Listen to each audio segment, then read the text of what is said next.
कांग्रेस और आम आदमी पार्टी दोनों ने एक दूसरे के खिलाफ तलवारें तान ली हैं। राहुल गांधी को अब अरविंद केजरीवाल इतने खराब लगने लगे हैं कि प्रधानमंत्री नरेंद्र मोदी उनके मुकाबले बेहतर नजर आते हैं।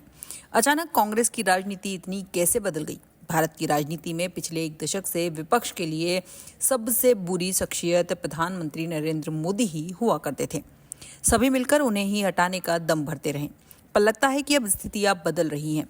फिलहाल कांग्रेस नेता और लोकसभा में विपक्ष के नेता राहुल गांधी को अब लगता है कि नरेंद्र मोदी से भी कोई चतुर नेता है तो वो है आम आदमी पार्टी के राष्ट्रीय संयोजक और दिल्ली के पूर्व मुख्यमंत्री अरविंद केजरीवाल।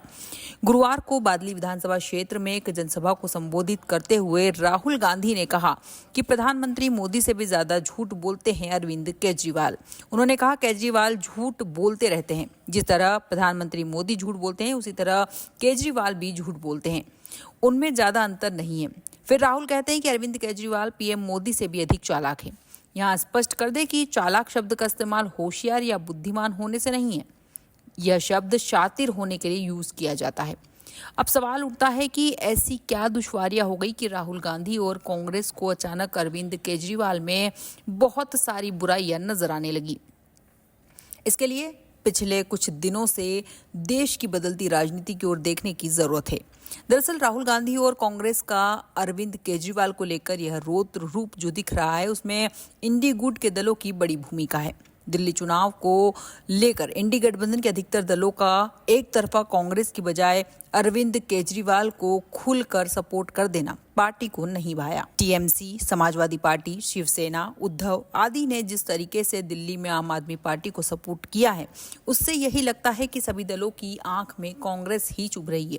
वास्तव में इंडी गुट के दलों के लिए आदर्श स्थिति यही रहती है कि दिल्ली में वो कांग्रेस और आम आदमी पार्टी दोनों से समान दूरी बनाकर चलते, पर ऐसा न करके इन दलों से कांग्रेस को अपनी रणनीति पर फिर से विचार करने का मौका दे दिया।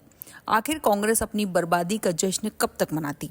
आग में घी का काम किया आम आदमी पार्टी का वो पोस्टर जिसमें देश के सबसे भ्रष्ट लोगों में राहुल गांधी को भी शामिल कर लिया गया। एक तरफ तो राहुल गांधी अपनी सभाओं में अरविंद केजरीवाल के लिए कोई भी ऐसा शब्द नहीं बोल रहे थे जिससे उन्हें शर्मिंदा होने की नौबत आए। कांग्रेस के स्थानीय नेता भले ही केजरीवाल पर भ्रष्टाचार का आरोप लगा रहे थे, पर कांग्रेस का शीर्ष नेतृत्व उन पर हमले करने से बच रहा था। अरविंद केजरीवाल और आम आदमी पार्टी को भी इसी नियम पर चलना चाहिए था, पर आम आदमी पार्टी के हैंडल से जिस तरह राहुल गांधी को भ्रष्टतम लोगों में शामिल किया वो सर तक पानी पहुंचना ही था। आज से करीब एक हफ्ते पहले आम आदमी पार्टी ने एक पोस्टर जारी किया था जिसमें बीजेपी और कांग्रेस के कई भ्रष्ट नेताओं के नाम और फोटो शामिल किए थे, जिसमें राहुल गांधी का नाम भी शामिल था। यह भी कहा गया कि अरविंद केजरीवाल उन्हें छोड़ेंगे नहीं। कांग्रेस को यह बात अब समझ आ गई है कि आम आदमी पार्टी को खत्म किए बिना दिल्ली में रास्ता बनाना आसान नहीं है। इतना ही नहीं, कांग्रेस नेता ये भी समझ चुके हैं कि अगर भारत की राजनीति में सरवाइव करना है तो उसे भारतीय जनता पार्टी के बजाय समाजवादी पार्टी और आम आदमी पार्टी जैसे क्षेत्रीय दलों को कमजोर करने के बारे में सोचना होगा। दरअसल कांग्रेस जिन वोटर्स की बदौलत देश पर कई दशकों तक राज करती थी उसका वोट आज भी बीजेपी को कम ही जाता है। कांग्रेस का असल नुकसान आम आदमी पार्टी और समाजवादी पार्टी जैसी क्षेत्रीय पार्टियां कर रही हैं।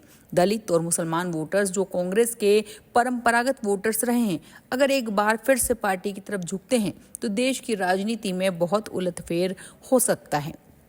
National confederation of Dalit and Adivasi organisation के एक सर्वे का कहना है कि दिल्ली में हो रहे आगामी चुनाव में 21% दलित मतदाताओं ने कांग्रेस को वोट देने की बात कही, जबकि 2020 के विधानसभा चुनाव में 11% दलितों ने ही कांग्रेस को वोट दिया था। यही हाल मुस्लिम समुदाय का है। अरविंद केजरीवाल सॉफ्ट हिंदुत्व कई बार बीजेपी से भी हार चुका है। ऐसी स्थिति में पूरे देश में मुसलमानों को लगता है कि कांग्रेस ही उनकी अपनी पार्टी है। मतलब साफ है कि कांग्रेस की और दलित और मुसलमान आ रहे हैं। अगर ऐसा होता है तो कांग्रेस अगले चुनावों तक कम से कम दिल्ली और पंजाब में अपना पुराना रुतबा को हासिल करने की राह पर होगी। इसका प्रभाव अन्य राज्यों पर भी पड़ेगा।